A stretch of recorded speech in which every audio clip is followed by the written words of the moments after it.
ভারত থেকে পাহাড়ি ঢলের সঙ্গে আসা পলিতে ভরাট হয়ে গেছে সুনামগঞ্জের তাহিরপুর উপজেলার পাটলাই, রকি ও বৌলাই নদীর তলদেশ। শুষ্ক মৌসুমে পানি কমে যাওয়ার পাশাপাশি পলি জমে নাব্যতা সংকট আরও প্রকট হয়ে ওঠে।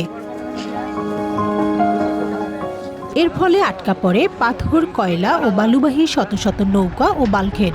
নদীর কয়েক কিলোমিটার এলাকা জুড়ে তৈরি হয় তীব্র জট।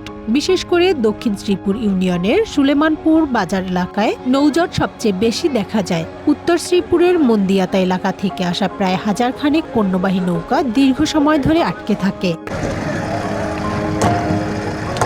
নদীপথে পণ্য পরিবহন সড়কপথের তুলনায় সহজ ও সাশ্রয়ী হওয়ায় এখান থেকে ঢাকা, চট্টগ্রাম ও খুলনা সহ দেশের বিভিন্ন স্থানে কয়লা, বালু ও চুনাপাথর সরবরাহ করা হয়। তবে নাব্যতা সংকটে এই বাণিজ্য ব্যবস্থা ভেঙে পড়ার আশঙ্কা দেখা দিয়েছে।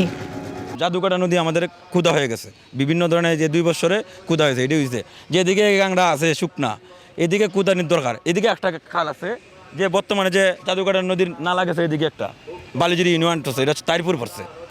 এদিকে একটা নালা আছে, এদিকে শুকাই যায় সবসময়। এদিকে একটা খাল যদি হয় সবচেয়ে সুবিধা আর হইব, পানিটা পড়তে সে হইব, বাগান নদীতে পড়বে। এটা তো আমাদের কিন্তু বর্তমান অবস্থা শুকনো আছে। সবটা সমস্যা, যার নাও আছে গায়ে ঠাকুর খাইয়ে বা শেষ হয়ে যায়। নৌজটের কারণে একদিকে যেমন কোটি টাকার ক্ষতির আশঙ্কা তৈরি হয়েছে, অন্যদিকে নৌ শ্রমিকরা পড়েছেন জীবিকার সংকটে। এরই মধ্যে কয়েকটি নদীতে 98 কিলোমিটার ড্রেজিং করা হলেও বড় নদীগুলো এখনো খননের বাইরে রয়ে গেছে। আমরা যে কর্ম মানুষ, আমরা যদি ডেলি কাজ না করতে পারি তার সমস্যা। নৌকা লাগিয়ে গেলে খাম বন্ধ থাকে, বিভিন্ন ঝামেলা থাকে।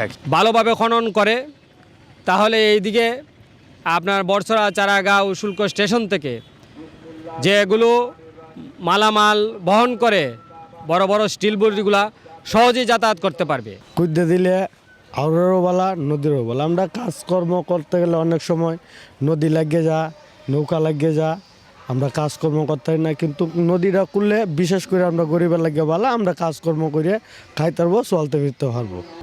সমস্যার কথা স্বীকার করে পানি উন্নয়ন বোর্ড বলছে, নদী খননে এরই মধ্যে মন্ত্রণালয়ে প্রস্তাব পাঠানো হয়েছে।